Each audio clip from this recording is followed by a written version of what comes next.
Hey guys, it's Sophie. So I was not gonna upload today because sub boxes were being weird. Like, they weren't even showing up for anybody. That was hella weird. But they are fixed now, so I guess I'm just gonna have a later-ish battle. So this is another mono fat battle. I think it's like my second to last one, so if y'all are tired of the mono fat battle, do not fear. And if you are not tired, you can let me know and I can hopefully get some more mono fat battles. So anyway, he's going to lead off with his Garbodor. I'm going to lead off with my Hariyama. By the way, this is against Master Pokemon Andy. He is pretty darn awesome and a really good friend, so his link will be in the description. I had this battle forever ago, so you're going to kind of see I play pretty predictably, which was kind of my style like 2.5 months ago when I was just starting to get into it again. So whatever. I break his balloon with a fake out, go for the earthquake, so easy kill on that Garbodor. I stay in thinking, maybe thinking he would over predict, maybe just not realizing he would go for the air slash. But I really, I don't know why the hell I close combated him here. I thought maybe it would do more, but I guess, you know, I'm just kind of dumb, but whatever. So now I'm going to go into I'ma Sit On You, because I'ma Sit On You is a special wall and he can take air slashes and fire blasts all day from this thing. And unfortunately he does have that one layer of toxic spike, so that's really going to end up hurting me, especially because with one layer it's going to start doing more damage the first 2 turns. And I just go straight for the predictable body slam, and he's able to go into this Dusk Noir, which is really going to prove to be an issue, because this fat team does revolve around a few normal type moves that I have, and ghost types kind of wall it like hell. So anyway, I'm going to go for the heavy slam because I was just like, well, you know, body slam doesn't affect you, so I'ma sit on you. Didn't work. That sucked. Whatever. So now I'm going to have to switch out of him, go into Fluffy, just wanting to get the Stealth Rocks up and see what this thing, I mean, it protected because it's a Confuse Ray, stupid protecting Wally thing. So that sucks. So now he's going to go into Charizard, knowing I'm going to stay up the Stealth Rocks and not wanting to really have this thing die upon entry again. So, I mean, there's nothing I really could have done there. Even if I knew it was going to come in, I couldn't have Earthquaked, which is my only attacking move. So, I'm glad to have the Rocks up now, because that is definitely going to benefit me with everything on his team. And if this thing leaves, which he can't switch out here, so I'm free to go for the body slam, knowing that he's not going to want to make it so his Charizard's going to die to rocks, because that would be silly. Anyway, so he gets a crit here, which I guess kind of I cannot talk right now. Kind of makes up for when his air slash missed. I get a crit too, but I do not think that mattered. I think in that range a body slam would have killed anyway. Someone just slammed a door. I'm gonna have to mention that in every freaking video, because literally no one slams a door until I click the start recording button. Then it's like freaking like door slamming mania up in this dorm. But, you know, rude people, be rude. So, gonna go into Fat Fro, and I'm like, ha, I'm a Walrein, I have Hidden Power Grass. And he's like, ha, that's probably why you went into it, so I'm gonna switch out. Which, by the way, guys, I'm generally, I think during this time I was in a Skype call with Andy, which might have some effect on, my moves and kind of psyching each other out or whatever by talking about it. So that kind of was an issue, so that might have played into my super predictableness.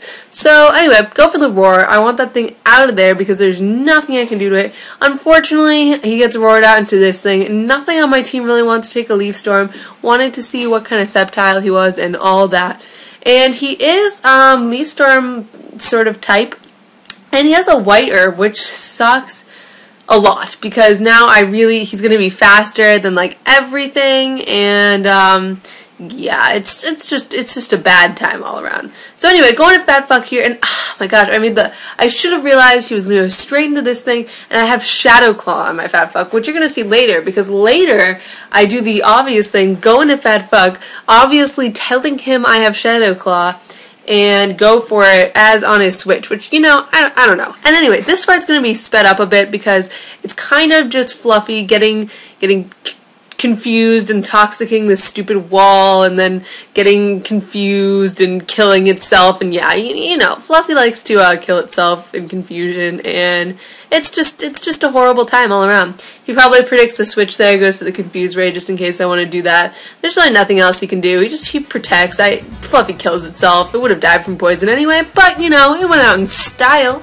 So now it's going to slow back down because out comes Fat Fuck. And he was like, why would you go into Fat Fuck now? You probably have something to hit me with, which is very, very true. So he's going to switch into the Subtile, which doubly sucks because this Shadow Claw is not going to do shit. And looking at the damage it did do, I think a Frustration might have killed him with Stab and whatnot. That would have been really, really nice. And if I had gone for the Frustration, I would have been able to hit this Licky Licky coming in, and that would have hurt. But unfortunately, I'm locked into Shadow Claw, as he well knew. So of course he's going to go into Licky Licky, and it's not going to affect him. So pretty much just, you know, whatever. But it's not all bad yet. It's not all bad. I still have a chance. I'm gonna go into Porkers the Grunt Pig, be like, hey, I have Trick, I have a Choice Scarf, I can cripple your Licky Licky. What about that? What do you have to say about that? So I'm gonna go for the Trick, but he predicts that. Like honestly, do you see this guy here? Like Master of Pokemon Andy just predicting me everywhere. I don't even know what's going on now. And I go for the Trick, and he goes into his Subtile, and it did not have an item, so I pretty much just made that thing like a bajillion, like that thing with Unburden and Choice Scarf, I just made that thing like faster than anything ever. So that sucks, but good thing I can just kill him off with a Psyshock. Bad thing, my Grumpig is almost dead. So, you know, I could have just gone for the Psyshock straight off the bat. You know, I'm just kind of dumb. So, yeah, whatever. So now he's going to go into a Sharpedo, which is his signature Pokemon, and be like, hey, Sophie, look, my Sharpedo is so cool, shmeh. But I'm like, hey, guess what? I have a Fat Sumo. You know what Fat Sumo can do? Fat Sumo can fake out you, and you know what? That's going to be much bleh. So, but you know what? You know what happens? Here, I make a good play. I go for the Stone Edge on his predicted switch into this, because I knew he would switch into it, so the fake out would not affect. So I went for the Stone Edge. Wow, I actually make a prediction this battle. Sophie, pat on the back for not being a complete idiot. So here he's going to go for the Protect, knowing that after the Protect, he'll be able to live one more Stone Edge, and it's going to get some burn damage off on me. But there's nothing I can really do here. I don't want to switch into Fat Fuck, because I know if I go for the Shadow Claw, I can just switch right into Licky Licky, and I do not want to risk that. So I'm just going to go straight for the Stone Edge again, and actually looks like the first time was min damage, and that was higher damage because that one kills him, which was quite exciting. So he's going to go for the Aqua Jet here. Kinda sucks because, yeah, it kills my Hariyama. I remember I think we had a huge argument about this, whether that crit mattered or not. I am really not sure at all. I don't know, someone should check that out maybe. We had a huge argument about that because whatever. So anyway, Fat Fuck takes that Aqua Jet like a monster. No problem with Fat Fuck. Able to take it out with a Frustration, but unfortunately, Fat Fuck dies to poison, and the video cuts off here. Okay, so I lied. It appeared to me that the video had cut off, but I just kind of screwed up. So I rambled on about how it had cut off, but now I just deleted that ramble, and I kind of wanted to be like, hey, it didn't cut off, and I wanted to say goodbye, and I love my subscribers, and bye, y'all.